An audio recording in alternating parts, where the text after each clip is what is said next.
Welcome back, everybody.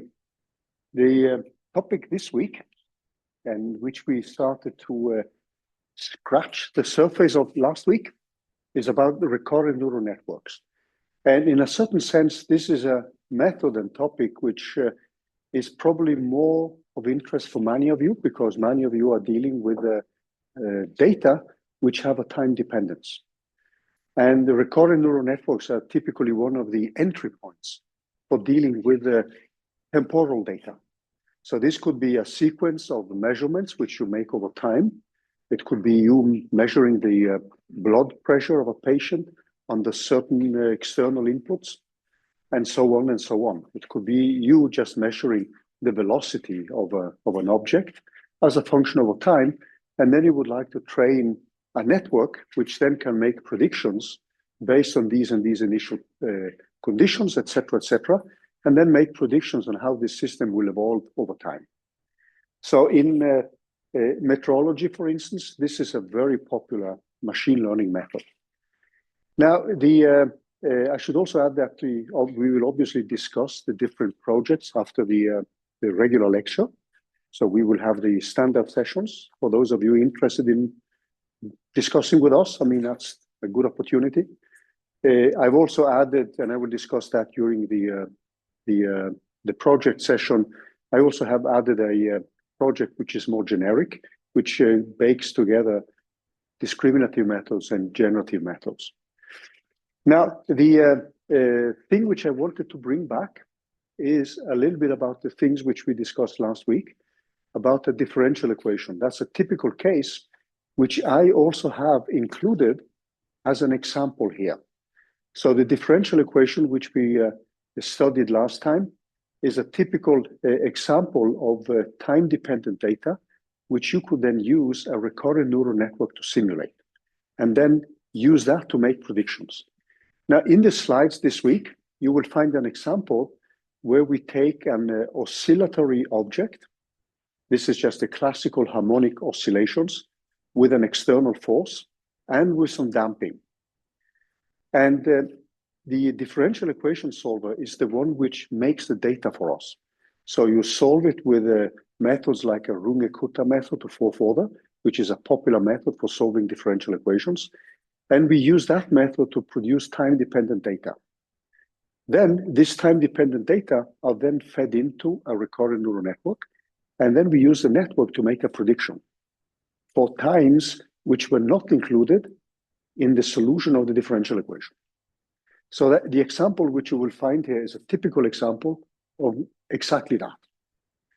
So this is the type of examples which, and you will probably see that my excitement grows when I start talking about differential equations, so things like that. This is mainly because that's my safe corner. When I'm dealing with images and things like that, then I'm a little bit out of my comfort zone. But that's something which we will leave more to you, because there are so many examples which you can attack that we have in a way to find an approach in the lectures here. So I will try to step you through some of the basics, and then we will continue with this next week as well. And I will show you how you can build your own recurrent neural network code and what is the mathematics which you need to include. So we will start looking at the mathematics as well. Now, in recurrent neural networks, there are several ways of dealing with it. And what we are going to encounter first is something which is just called the simple recurrent neural network. This is a very sequential network where you build in correlations with the time dependence from one previous step to the next step. It's heavy to train. It often leads to exploding or vanishing gradients. And this has been replaced by more efficient ways of dealing with it, which is called normally long short-term memory, which we will discuss next week. So you will be exposed to some of the basic methods which apply to recurrent neural networks. Recurrent neural networks is also one of the basic inputs to, has been one of the basic inputs to large language models. But let's take a closer look at what we did last week and step ourselves back, and then we go back to the Jupyter notebook, okay? So let me just bring back some of the things which we discussed last week. So this is a kind of longer repetition here. And then we go back to the Jupyter notebook.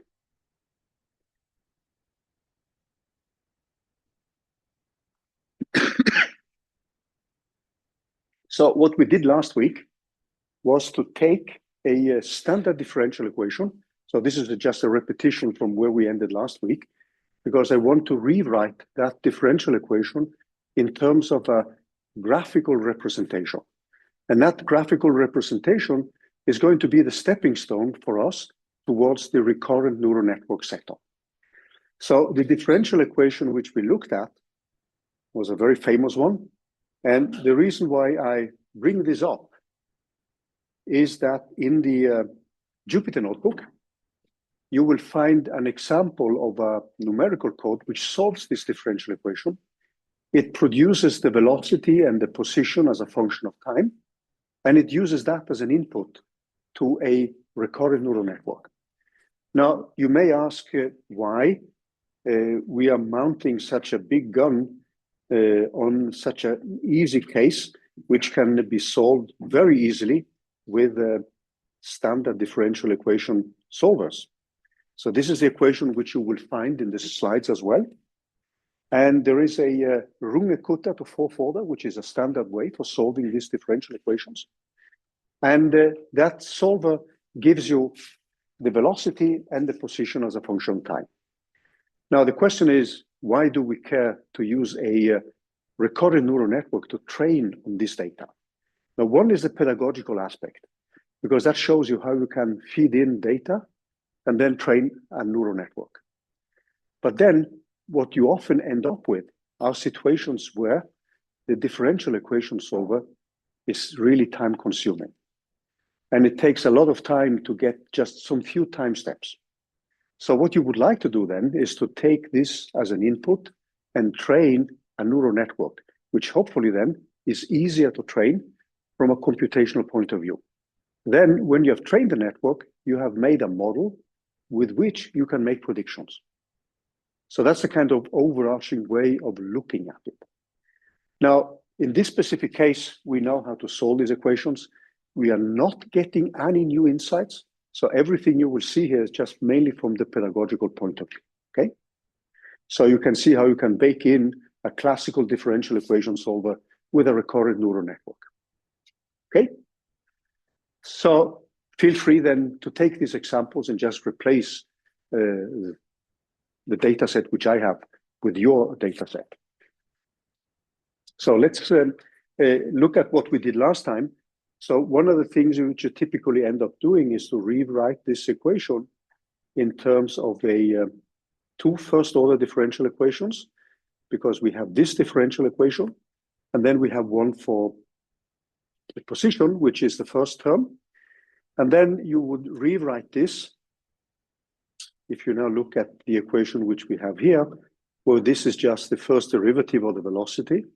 So if I divide by the mass, then we have an equation for the update of the velocity, which then is given by this eta, which is a constant, which could represent friction, air resistance, or whatever we have,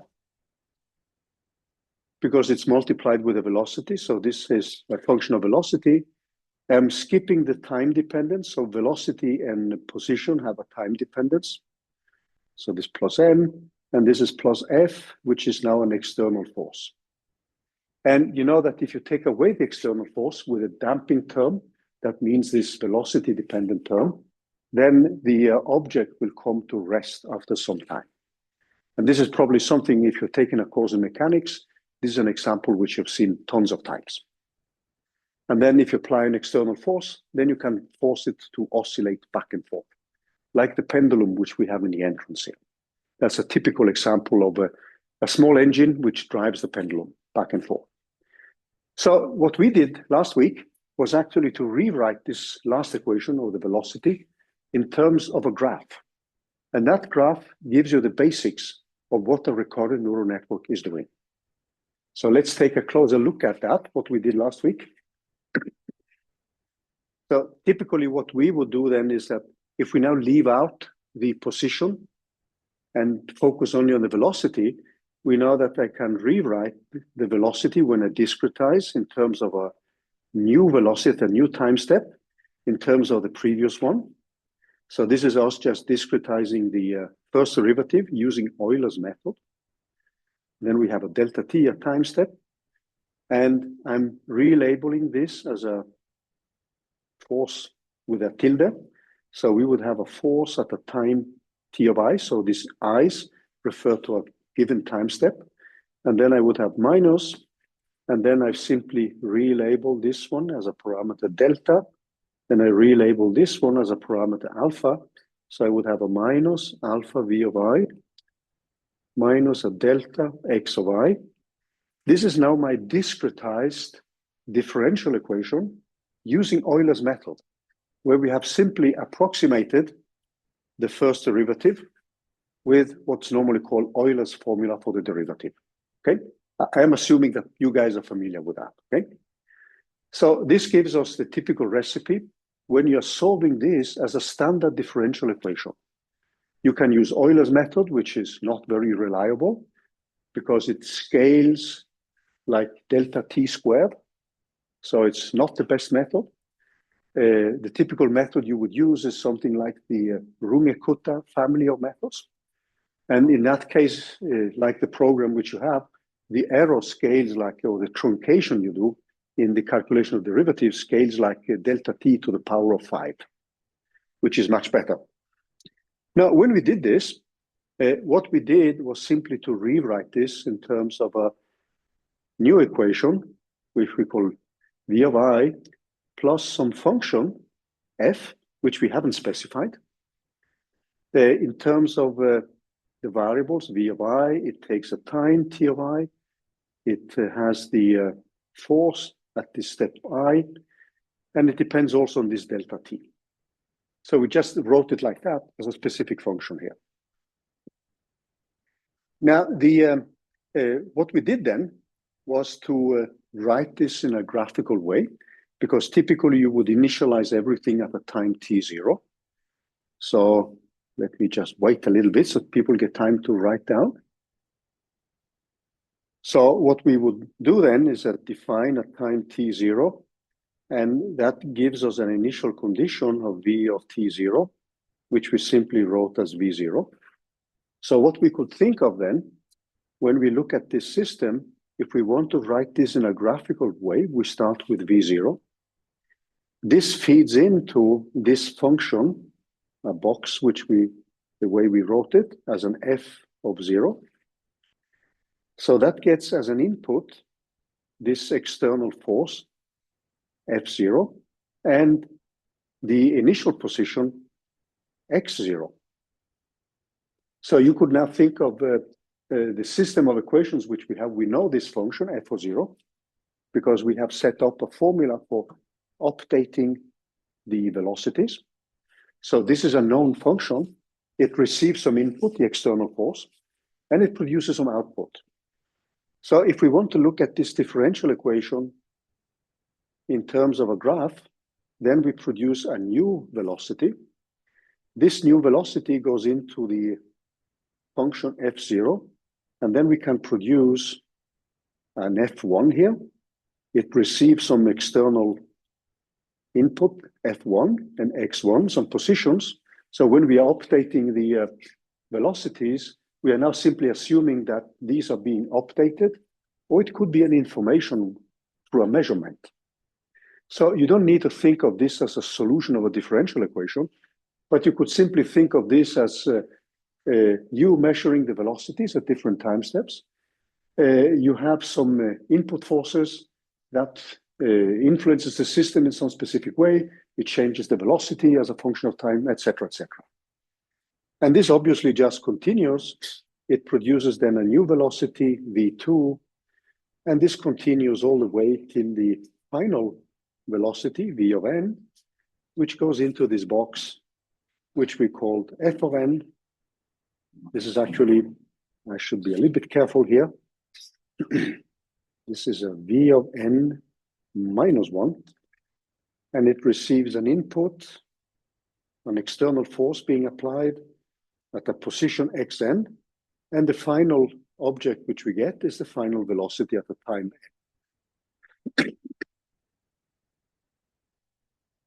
Now, this is just a graphical representation of the differential equation. What we could do now is to think of this in a little bit more sophisticated way, where now this F0 is just some black box which affects the system depending on these inputs, and then we produce an output. So we could think of you now having a model for these Fs, and then at every time step you produce an output. So that output is fed into the next time step, but it could also be compared with some observations. So suppose now you want to become a little bit more ambitious, and you could think of this as a model which is used to compare with data, with observations. So what you could think of now is that we are now going to change it a little bit. So we have a new graph. So we have the V0. Let me just make this a little bit better here. So we start with a V0. So this is our velocity at the time t0. And this feeds into this function f0. It receives as input this f, and I'm skipping the tildes here. It has these two inputs. And then it produces an output, which we are going to call V1. This output is now compared with a function which we are using to gauge the quality of our model. So you could think of this F0 here and F1s, etc., as being our model. This is where we produce a new velocity based on the inputs which we have. And the inputs are given by the variables which you see here. Now, this could now be fed into a loss function, which I'm just going to call for an L1 here. And in here, we also feed an observation. So you could now think of this as being our model, which we call a tilde. So this is the initial velocity. But then here, at every time step, there is an experimental observation. So you could think of you having a system where you know the positions and the forces acting on the system. You measure the velocity, and then you want to make a model which then is being trained on this data, and which you then can use to make predictions. So then we would continue. So this obviously produces a V1 tilde. This is our model. It goes into this box with F1. It receives a new input, F1, X1. And then it produces a new output, which we call V2 tilde. That feeds into a new cost function, which we call L2. And that receives an input, which is an observation. And then you would simply continue all this way here till the final one. So you have a velocity V of n minus 1 tilde, and that feeds into an f of n. It receives an fn, an xn, and it feeds into the cost function. So this got a little bit packed here. And this goes into the loss function, ln, which then receives an input of Vn, and this produces the final model result. So what you could do now, if you have a model for the Fs, is actually to try to optimize. So this F could now depend on some parameters, which you have decided. It could be a neural network, for instance. This is a typical example of a recurrent neural network then. And then the neural network would then contain parameters. And then at each step here, we would then have a loss function. So we would then have, if we look at this graph, we would define an L, which is a function of the parameters theta, which then would be simply a sum from I equal 1 up to n of all these individual functions. And then we would simply optimize and find the best values, which is an argmin. as a function of all the thetas of L theta. So as of now, we haven't said anything about this specific network, right? So the only thing we did was simply to make a sketch here. And in our case, this could be a differential equation solver with some parameters. So you could set up a kind of calculation where you try to optimize the parameters of a differential equation solver. And then force this to reproduce some observed velocities given some inputs at every time step. Does that make sense? Okay, so what we are going to do now is simply to replace this function v of I minus 1. I'm just going to call this for some h. So I'm going to put in I'm just going to define a function now, which is going to be given. So this is going to be given by a function h of x of I. It's going to have input from a previous time step. And it's going to have an external value f of I. And we simply label this as an h of I, like that. Sorry, let me just rewrite it a little bit. And then we have a set of observations here, which we are going to try to reproduce, a v0, v1, up to some v of n. These are the observations which we want to have. And these observations here, they produce an output at every time step. So we are going to set this up in the following way now. So now this, what we have done here is simply to replace this function, which we could define precisely if we have a differential equation solver. So if you go back a little bit here, the differential equation solver would then give us a function where this derivative is actually given by these terms here. So that's a standard Euler method. Now what I'm going to do now is simply to replace that with a function here, which we haven't specified yet. So let's look at how we can draw this kind of graph here. I'm going to let v of I be replaced by a y of I. So that is the output at a given step, t of I.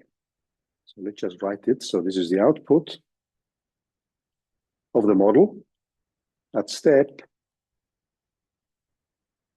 t of I.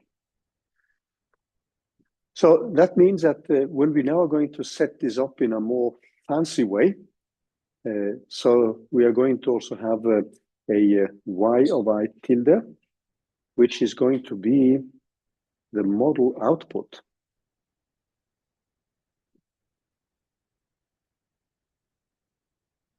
at t of I. So what we will have now is some values h of 0. This can typically be our neural network, which is initialized with random variables at a time t0. Then this feeds into a new box, which we are going to call h1. And that gets some input, which I'm now simply going to label with x. So I'm not going to write f0, f1, etc. I'm just calling this for a generic input variable. You could actually have many inputs here at every time step.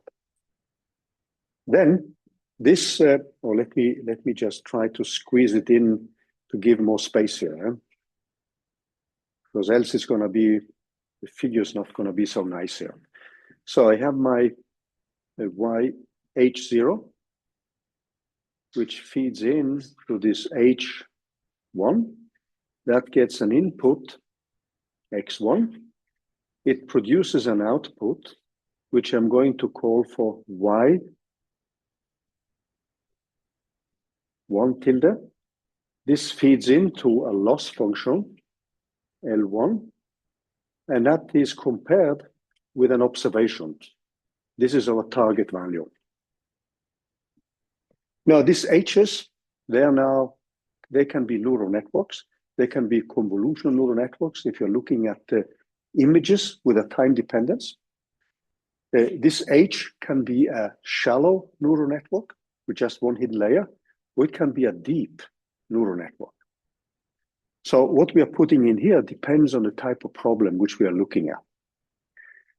Now, this again feeds into H2 here, which is a new time step. So you can think of this in terms of time. So at every time step, we are now putting in some external variable, x1, x2, etc. You then produce a new output, y2 tilde, and this is now compared with an observation, where we have a y2 here. And this now continues all the way till the final layer. So we would have an h of n, this will be our final output layer. And then we have some x of n. We have a y of n tilde. And then this produces an output which is compared with some observation, which we simply call y of n. Now, this is the most general way of setting it up. You could have cases here where you don't have inputs all the time. So you could typically have inputs only at the last one. But now, if you look at this case, you have many inputs and many outputs. So this is something you would call many to many. But you could also think of having a situation where you have some training where you have many inputs, but then you're only interested in a final output. So this would be what you call many to one. Alternatively, you could have only some input here at the final stage, but you could have outputs at every stage here, and that would be an example of one to many, etc. So whether you have observations here which feed in, or you have observations here which also feed into the cost function, then this depends on the kind of setup which you have. The differential equation case, which I presented to you earlier, which we're going to look at as a code later, this is a case where we actually are going to have many to many. So we're going to have many inputs, and we're going to have many outputs at every time step. Okay? Any questions so far? Does it sound okay? Yeah? Yeah. So the L is a function which could be like the mean squared error. So this is the cost function or loss function. So what it's meant to do is that you, at every time step here, or every step, you're comparing that with some output. Alternatively, you may just have one final function value you want to compare with. Then you would have a case with many to just one. We are going to see that in the slides a little bit later, the kind of general examples which we can have.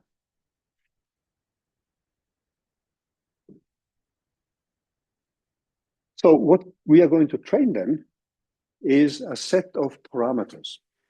So since these are neural networks, there are going to be parameters which link the network. So we are going to have, let me mark this in red here. The parameters we want to train now are a set of weights, which I'm going to call HH. Now, when you're training these networks, so one bottleneck you see immediately is that if you have lots of data and you have many parameters here, you need to store a lot of data. This is also a very sequential process. So what is often done is that you would train these weights here only for some few of the steps, and then you would use the remaining weights for the rest of the calculations. Then we have a new set of parameters which link X with H. So these are also parameters which need to be trained. So we are simply going to call them for HX. And then we are going to have parameters which link H with the output. So that means that we are going to have H of Y here. So these are additional parameters. And for every step, you could actually change these parameters, and then the network becomes pretty heavy to train. So what is normally done is something which is called the parameter sharing, which means often that you train these parameters for some of the time steps and then use the parameters unchanged for the rest of the calculation. But you see quickly here that this grows in dimensionality, and you need a lot of memory. And the process as it's set up here is also very sequential, which makes it difficult also to parallelize and optimize it. But these are essentially the parameters which we need to train. So we have these weights and biases, and these are trained by a method which is called backpropagation in time. So you're familiar with the backpropagation method from a neural network, but now we are going to have to train this in time as well. So there will be a backpropagation as you've known before, but then we have to step back in time. So typically the way you would have the network is a feed forward pass. You initialize all these weights with random values. Then you produce a final output here, and then you start optimizing all these functions here by taking their gradients, and then train the parameters gradually by backpropagation. And we are coming back to all these details. So what this means is that when you look at this graph here, we are going to have parameters. So this theta is a common denominator. So we're going to have this WHH. This is now a matrix which contains weights and bias and weights only. And then we have WX, and then we have a WHY. And then we are going to have biases B and C. I'm going to set up what they may actually look like. So if you look at the result which you have for this, if you look at one of these quantities here, it means that that quantity would be, if you now look at this y of I tilde, that would typically be given by these weights, h of y, multiplied with h of I, plus some bias c of I. Then, if you look at the inputs which you get in here, this input here, in here from x, that would have WHX multiplied with x of I, plus a bias parameter, which then could be this parameter B here. And these are the parameters which you need to train by taking the different gradients. So the kind of gradients which you would need then, when you then have defined a function like an L of theta, which is a sum over all these quantities. We start with 0, and then to the final, I just write like a final t here. This is given by an L of I. And then the L of i's, this L of i's is a function of y of I tilde and y of I, which is the observable, if you have an observable.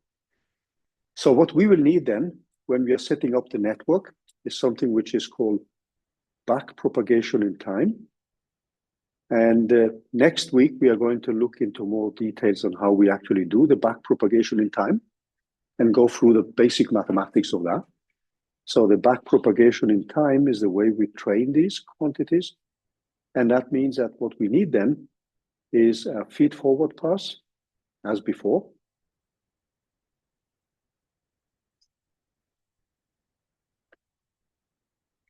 And then we have the backpropagation in time. Prop in time. So we are going to need the gradients with respect to these biases. We are going to need the gradients with respect to the weights as well. So we will have to take the gradients of all these quantities here, of h of x, of L, and finally, we have the final gradients, which is h of y of L. Now, one of the problems which you typically will face is that one of these terms, and in particular this term here, that can give rise to what we call exploding gradients.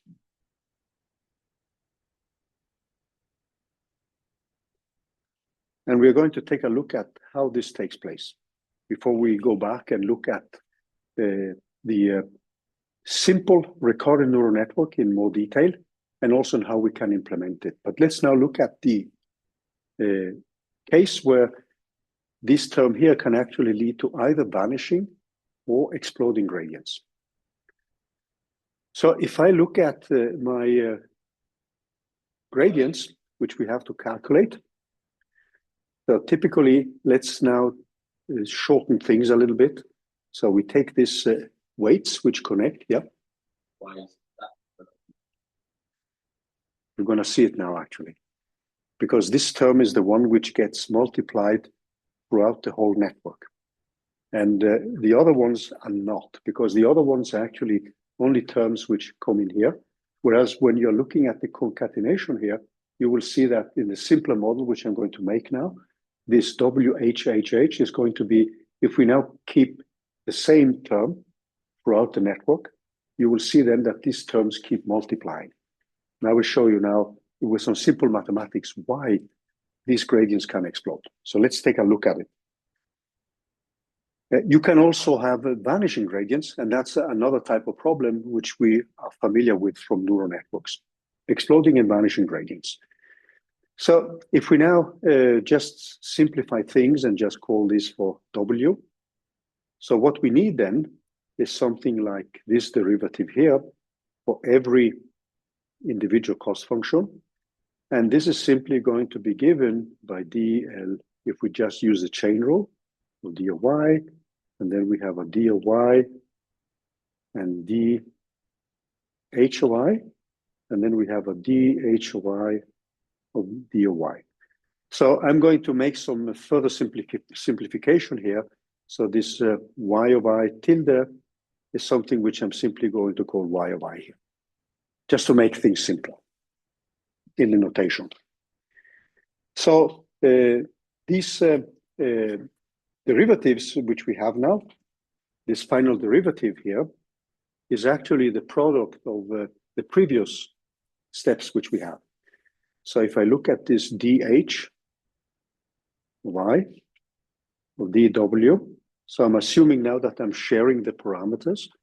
So this is going to be given by a sum from k equal to 0 up to n minus 1, and then I have a d of hi, and then I have a d of h of k, and then I have a dhk up to w here.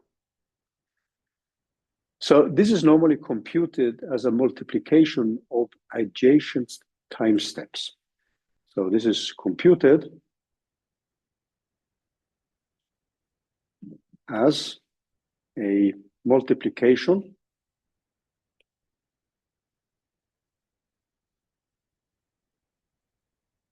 of what we call of adjacent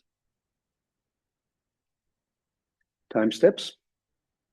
And I'm putting time in parentheses because it doesn't need to be time, but time is a convenient way to label these ones.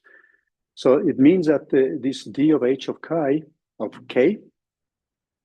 dhi of dhk here, is actually given as a product from I equal k plus 1 up to the final step of d of h of I of d of h of I minus 1. So this term is actually the one which gives us problems with exploding gradients. So now I'm going to make some basic assumptions here when I'm setting up the simple mathematical model here. So I'm going now to assume that these weights which you see are the same for all steps. So that is a simplification which I'm going to do here. So if I now look at the model which I have, I see that somebody's still writing here. So let's just wait a little bit so you get all the details. So we're going to make, yeah. All the weights are the same. So these weights which connect the different nodes are these here. They are going to be, yeah, all them are going to be the same. Okay. And this is normally done actually because if you want to train different ones for every step here, you need to store the information about that when you do the back propagation. And that becomes a lot of parameters to train. Yeah. But it's a mathematical simplification, Yeah. not a simplification for handling the problem. It's just a simplification now to show you how you can get exploding gradients. So what we are going to do now is, so it's not a way to handle the problem. That is fully correct. So the simplification which we are going to do now is that we assume now that W is the same for all. For all, and let's still keep time in quotation marks, for all time steps. And this is normally called for weight sharing.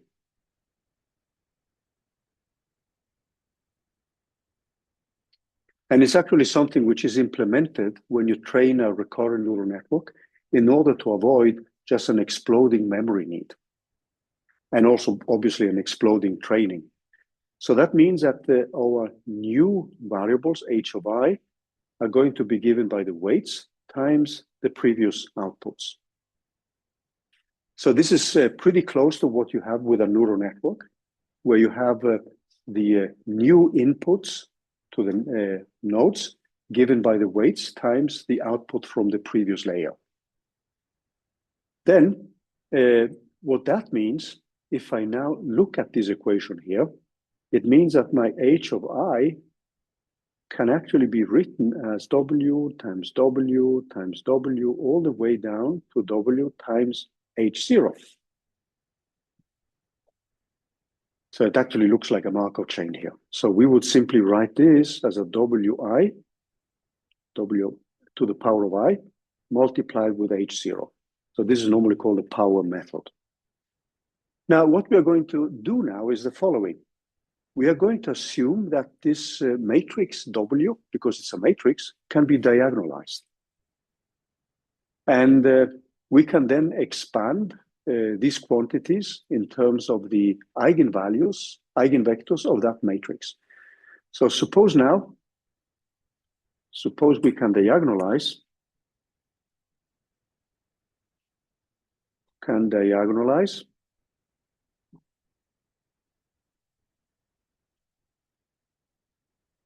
this matrix W. So that means that there are some eigenvectors and eigenvalues, which we are now going to use here. So if I now look at this matrix, it means that this matrix multiplied with some eigenvectors, Wi, is then given by, has an eigenvalue multiplied with Wi. So suppose we have diagonalized it, and then we have the eigenvectors and the eigenvalues, the eigenpairs. So what I can do then, since these Wi's, the eigenvectors, make up a complete basis, I can now expand H0, our initial state, in terms of these basis states where we have an overlap coefficient alpha y. So this is a standard trick you do now when you have an orthogonal basis. I diagonalize the matrix, I have an orthogonal basis, and then I'm going to expand this H0 in that basis. So that means that if I now take W times H0, this is going to be the same as I, alpha I is a constant, and then I have W times Wi, and this is obviously equal to I times alpha y, lambda y, multiplied with Wi. Then I repeat this a given number of times. So repeat. Suppose now we do this t times. That means that I have W t times multiplied with H0. And that is nothing but this I of alpha y. And then I have W of t of Wi, which then is going to give me simply alpha y of lambda of I to the power of t times Wi. So this is actually a sum where you have these eigenvalues, which depending on the values of these eigenvalues, you see now that this sum can explode. It can become, if these eigenvalues are larger than 1, then this sum here can actually explode when we just move on. So what you see then is that depending on the values, so let's just wait a little bit so people get time to write, and then we take a small break. So this sum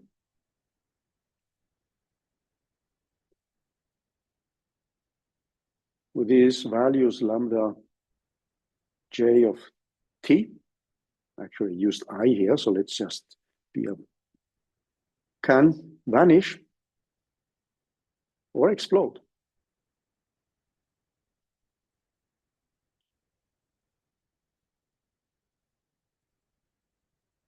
And that depends on the, or they can stabilize.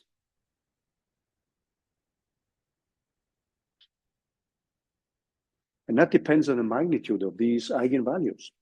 So you see now that the result depends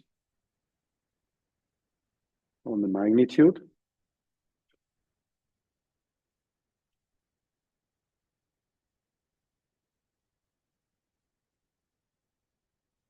of this lambda y's. So we could now have a kind of a hierarchy here where we have ordered the eigenvalues up to some lambda of m if the matrix has this dimension. So it's a matrix of m plus 1 times m plus 1. And then we see that, suppose now that lambda 0 is the largest one, then we see that in the limit where this t goes to infinity, then this w of t times h0 should then be proportional to not h0, but lambda 0, sorry, to the power of t times this constant alpha 0 times this eigenvector omega 0. And then you see that if lambda 0 is larger than 1, then this sum will explode. Term explodes. Term grows quickly, and that leads to exploding gradients.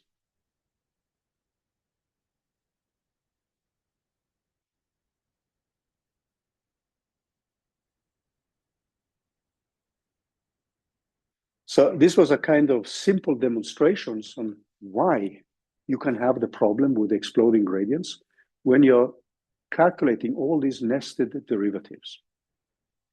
And this simple model here, where you just assume now that the weights are the same, they are shared by all the different time steps, means that when you look at these equations here, depending on the eigenvalues of that specific matrix, we have assumed that the matrix can be diagonalized.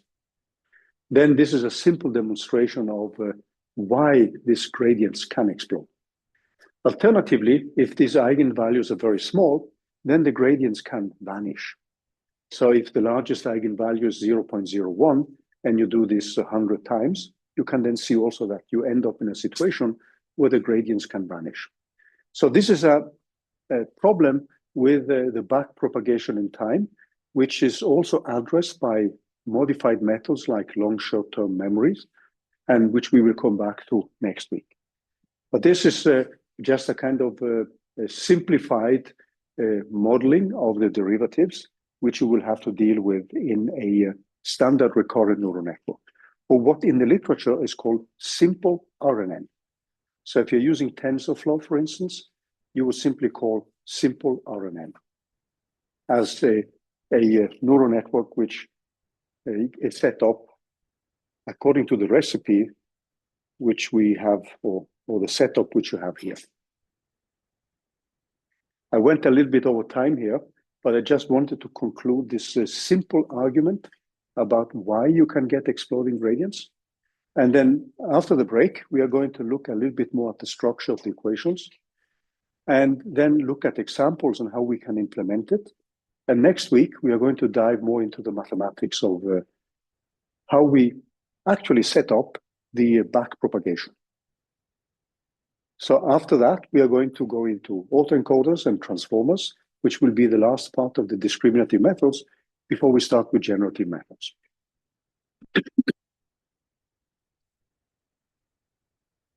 Take a small break. Okay, let's do 15 minutes then, right? So one of the things I wanted to do now is just to end this discussion about exploding gradients. And this is a kind of trick which is often implemented in most machine learning codes. It's a pretty cheap trick, and you may even get disappointed when you see it because it's so simple. So the one of the ways to deal with exploding gradients, so as I said, in this example here, where we simply assume that the weight matrix is the same everywhere, then you can demonstrate that depending on the values of the eigenvalues of that matrix, you can get exploding gradients or not. Now, one of the ways you actually deal with that is a recipe which is as crude as the name says. So it's called gradient clipping. That's one way to circumvent the problem with exploding gradients. And the way this is done is extremely simple. So suppose we just set the gradient and we label that with G. So this is the gradient which we are calculating. And then you would typically calculate the norm 2 of the gradient, which is actually the square root of all the components squared. And if that one is larger than some fixed value, which you have, this is a fixed value, it could be 10 to the minus 3 or whatever, then you will simply reset the gradient to a new value. So where you take this epsilon and you divide it by the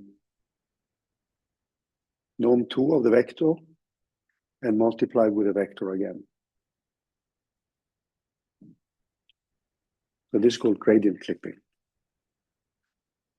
That's one of the recipes which is actually used.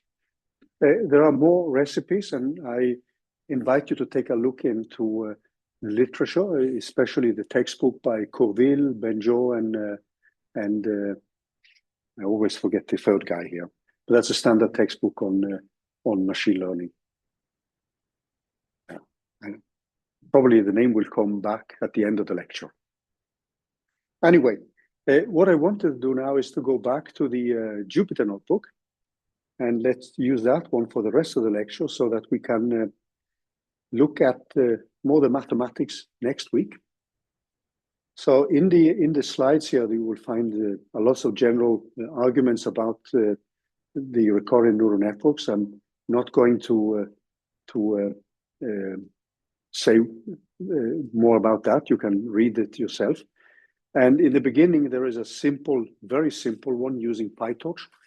And as I've been saying all the time here, I really recommend that you use library like PyTorch or TensorFlow Keras when you're developing codes, unless you want to write everything from scratch.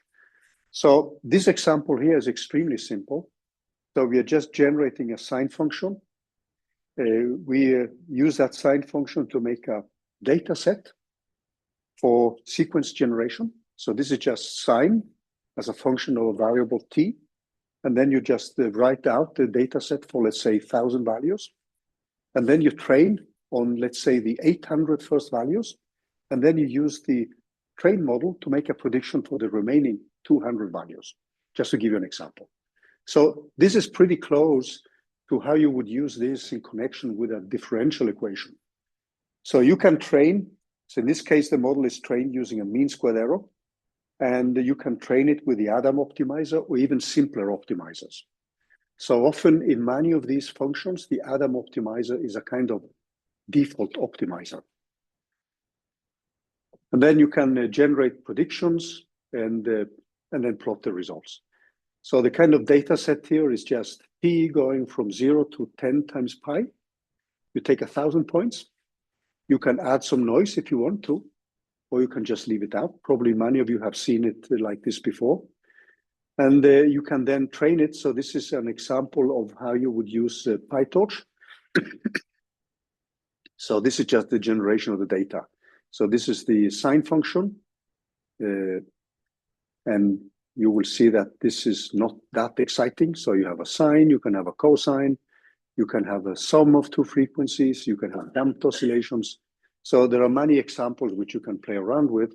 In this case, it's just a sine function in the example which you will see here. This creates the sequence of data, which is then going to use in the training.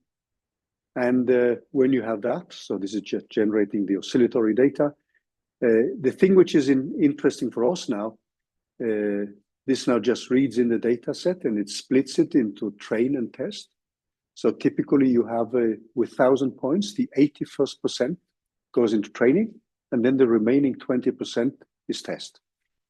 So this is a kind of standard functionality which many of you have played around with, and many of you have actually used scikit-learn to split the data.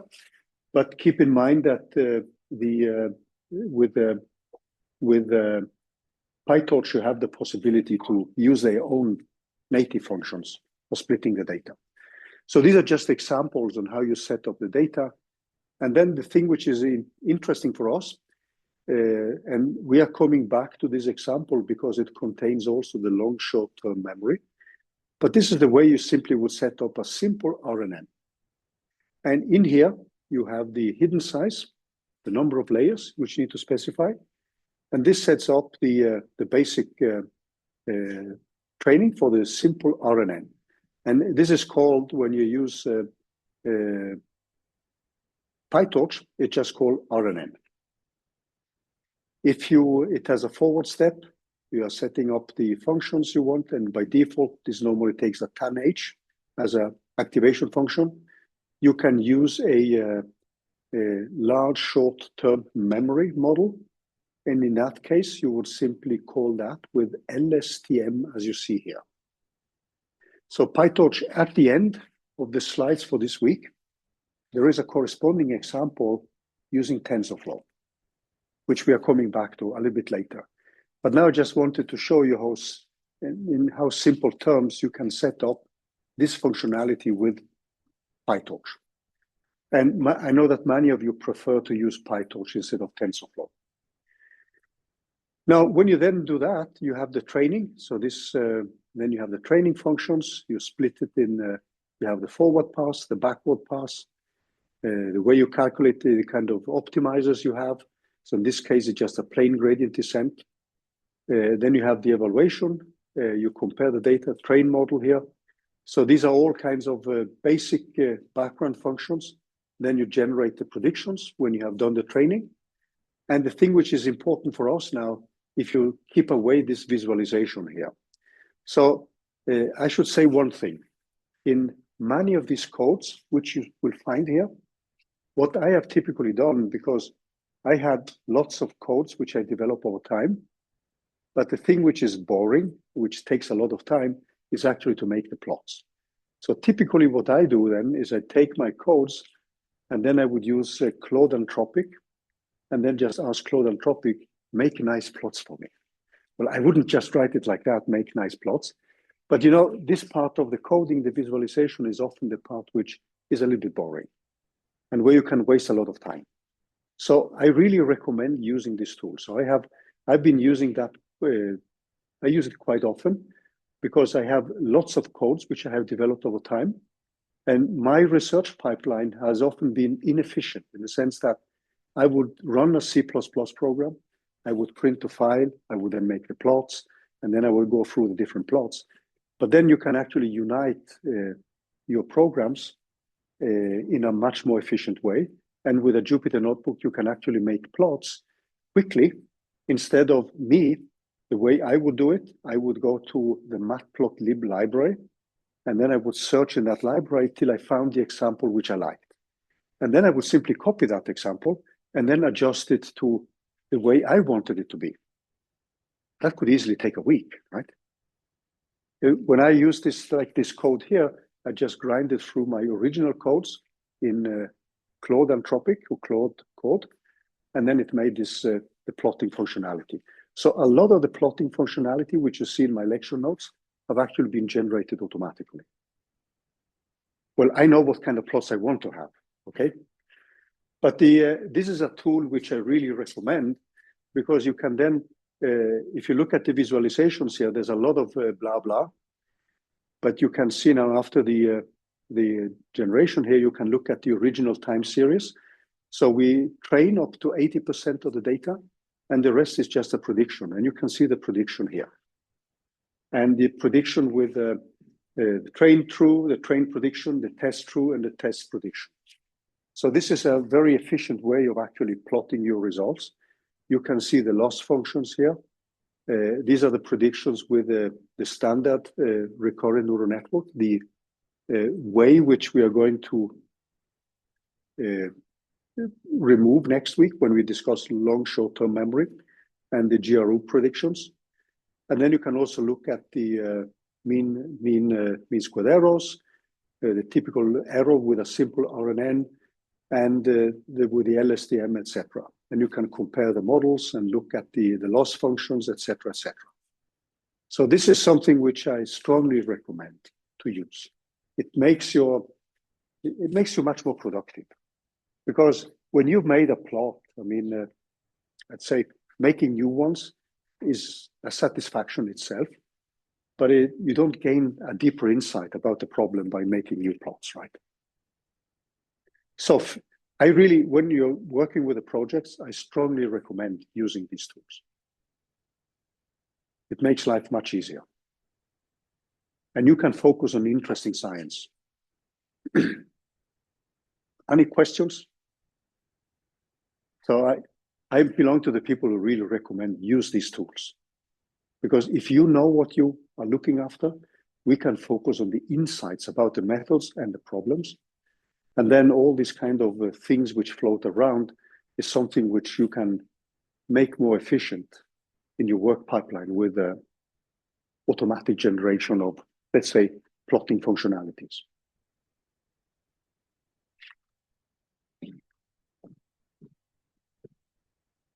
It's not cheating, because the way I would have done that the normal way would be to go to matplotlib, the library.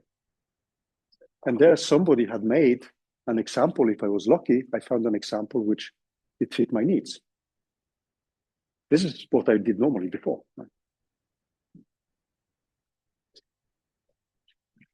Okay. So let's take a look at many of these sequence modelings which we end up with. We've been looking at this some of these properties before.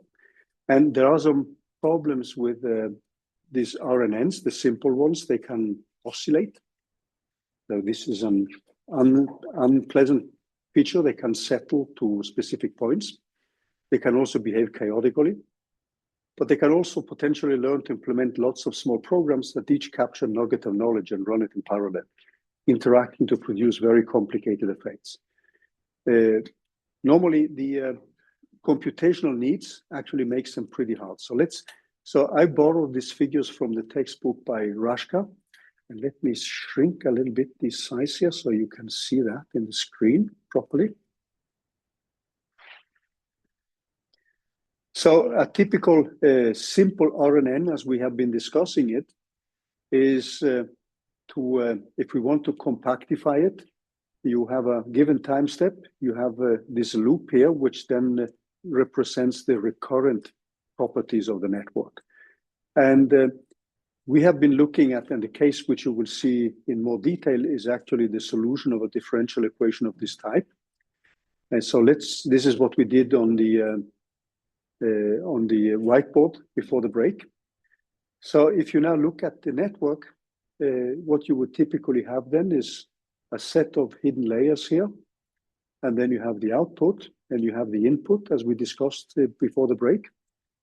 And if you then look at a typical multi-layer one, so you could have just one simple layer, but you could also have a multi-layer neural network in here. This doesn't need to be so the basic neural network is something which would enter in here. So you can have many hidden layers. If you want to, you can make it deeper and deeper. You can replace this one with a convolutional neural network in case you're dealing with imaging. The type of approach, which you often, when you are looking at this in more details. So typically each hidden nodes receives an input from the previous one. So this is where you take into account correlations between previous data points. So if you're solving differential equations, there are correlations between the previous time step and the new time step. So the standard simple RNN, as we have been discussing, is a network where you have an input, two types of inputs. So this could be an external probe. And then you get an input from the previous layer. So these are connected. And in the training, you need to look at that one. And then when you take a multi-layer, this actually gets inputs from the different hidden layers for each previous network which you have. So the feedback from H1 goes into the H1 in the next time step, H2 into that one, etc., etc.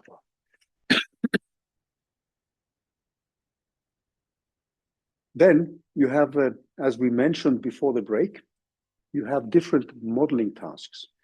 So the kind of thing which I've been looking at in the examples is what we call many-to-many. So I will have a differential equation solver. And this is also the case you saw with the sine function. So we have at every time step, we have some input, and then we have some output which we want to compare with the exact result.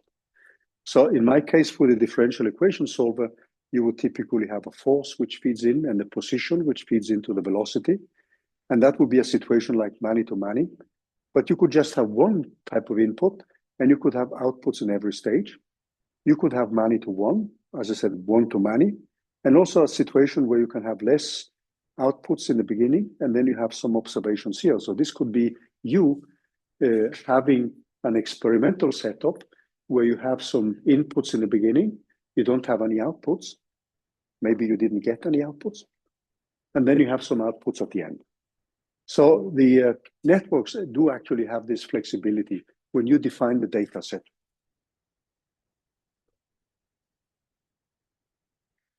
Now let's look a little bit at the unfolding here. So the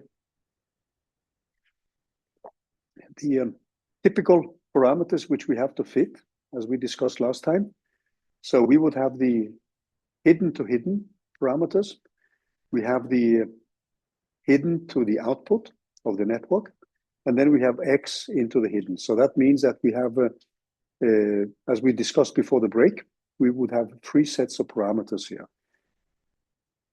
And then that means that we would have weight matrices. So if you look at the input to this node here, that contains now the X's multiplied with these weights, which are being trained. You have the H from the previous time step, which are being multiplied with these weights, plus a bias. So these are the parameters which you need as input here. And then this stage, this slot here has an activation function, which is often a tan-H function. This is often used in recurrent neural networks. And in that case, this Z enters as an input here, and it produces an output. This output is then, if we now look at the next step, where we have this final output here. So I would have this C of H here, which now has produced this output H of T in this function here. And this input function variable here goes into the activation function, which then produces a final output. So that means that you have parameters here, WH of X, WHH, and WY of H, which need to be trained. You have this bias here, and you have this bias here. So these are the 2 bias parameters which also need to be trained. So the back propagation through time, this is something which you can think of this training in the time domain. The forward pass builds up a stack of the activities of all the units at each time step. The backward pass peels activities off the stack to compute the arrow derivatives at each time step. And after the backward pass, we add together the derivatives at all the different times for each weight.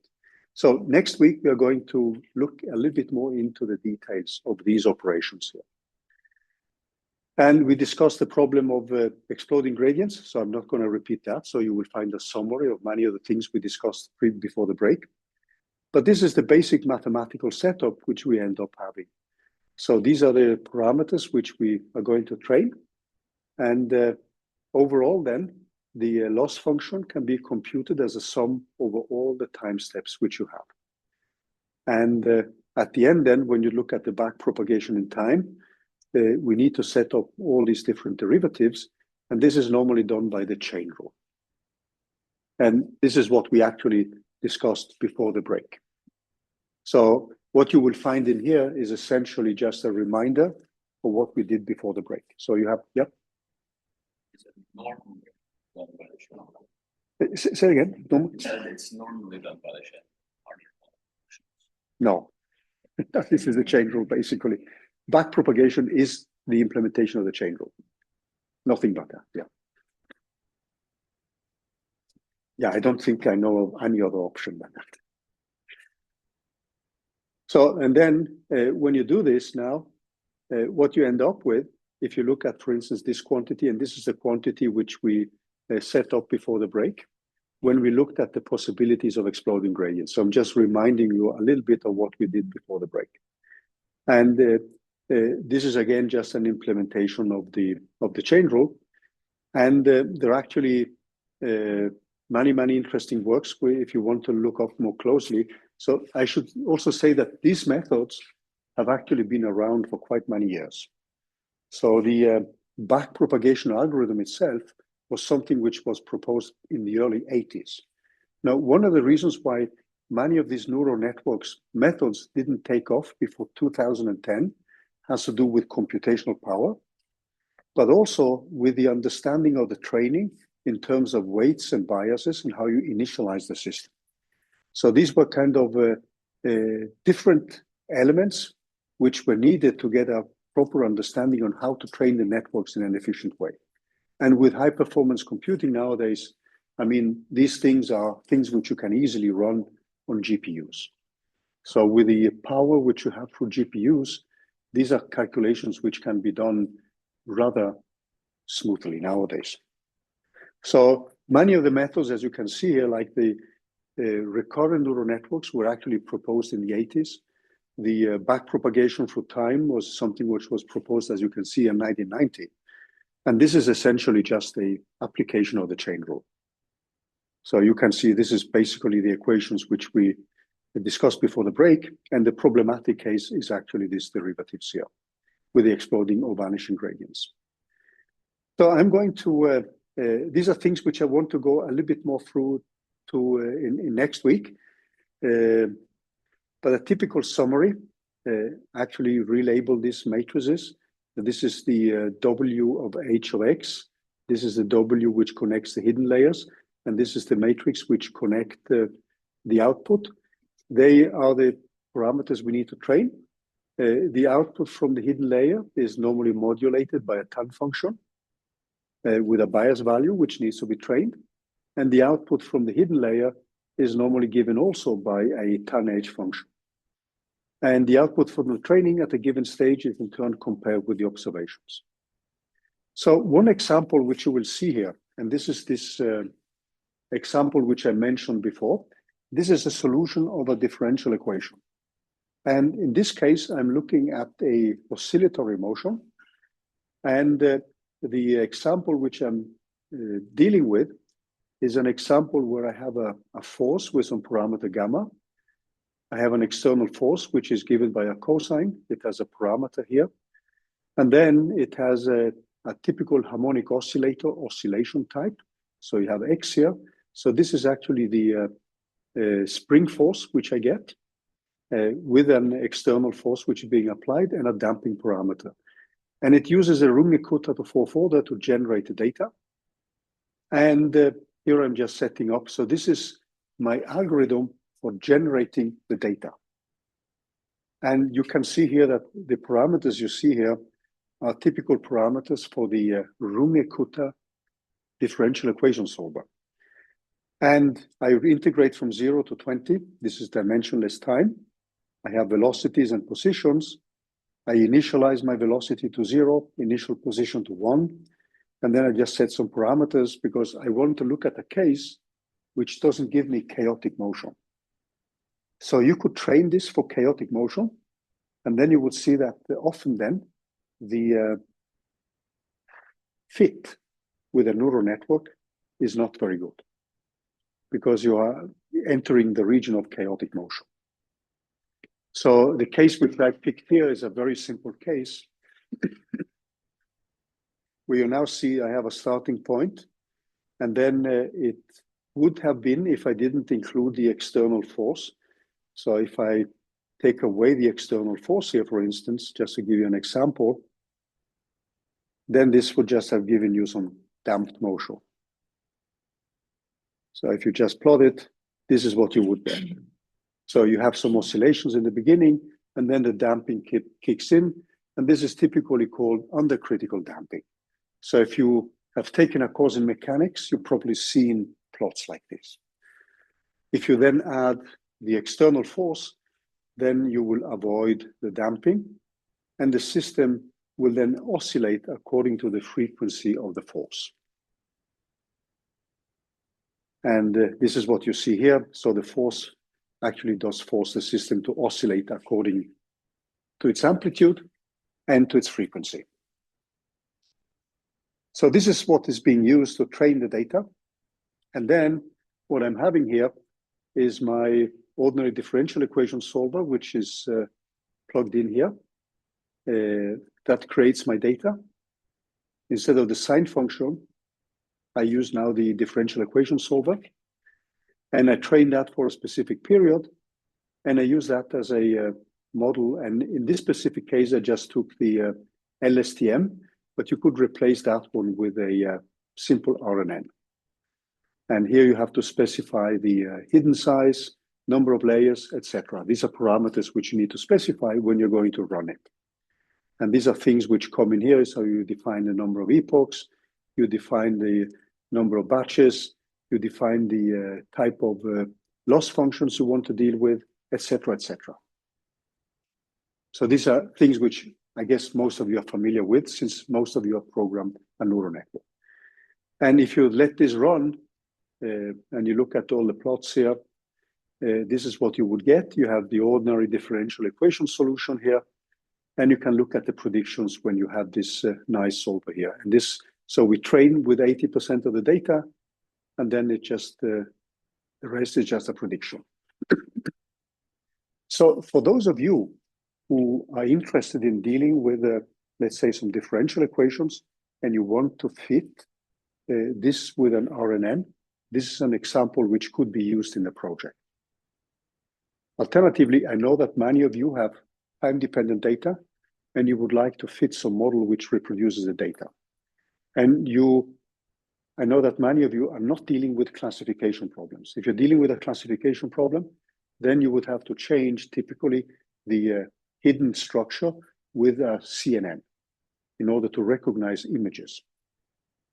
So we had last year, we had people who actually had data from hearts of mice as a function of time. So they had pictures of the heart of mice, whether the mice would develop heart disease or not. And then people wanted to train the data so that you could recognize from the heartbeat, I mean the pictures of the heart as a function of time, whether this was a candidate for heart disease or not. So this is a typical training where you would use convolutional neural networks. So this is just meant as a kind of example where you can use with a TensorFlow. And in here, I have a similar example where you use TensorFlow and Keras. And in this specific case, I would, with the Keras and TensorFlow, you would then simply use a functionality which is called simple RNN. And then you define the size of it, you have the input shape, you set up the training. In this case, again, batch size epochs 50, the batch size 32, these are parameters. You set up the test function, the loss function you want to do, etc., etc. And this is something you can then use to, so you can take this Runge-Kutta function, which you have here, and use that as a data set to train the model. And basically what follows here are things which, some of these things are things which we will also discuss a little bit next week. I went a little bit faster than I thought, but I wanted to show you these simple examples. And then next week, we are going to look into more detail into the mathematics here and how you would implement it yourself. So we're going to stop a little bit earlier. So I'm going to give you back some few minutes of your life, which you can spend the way you want. But we can discuss, and if you want to have a small break, we do that. Yeah. Jeg prøvde å ta bruken inn med aktivering. Wait, because you have a question. I just want to put it on the recording. I have to stop the recording first. Just wait a moment. But you had a question. Okay, but then I'm going to stop the recording and then we take the questions. Is it okay? Let me just stop the recording so we don't have a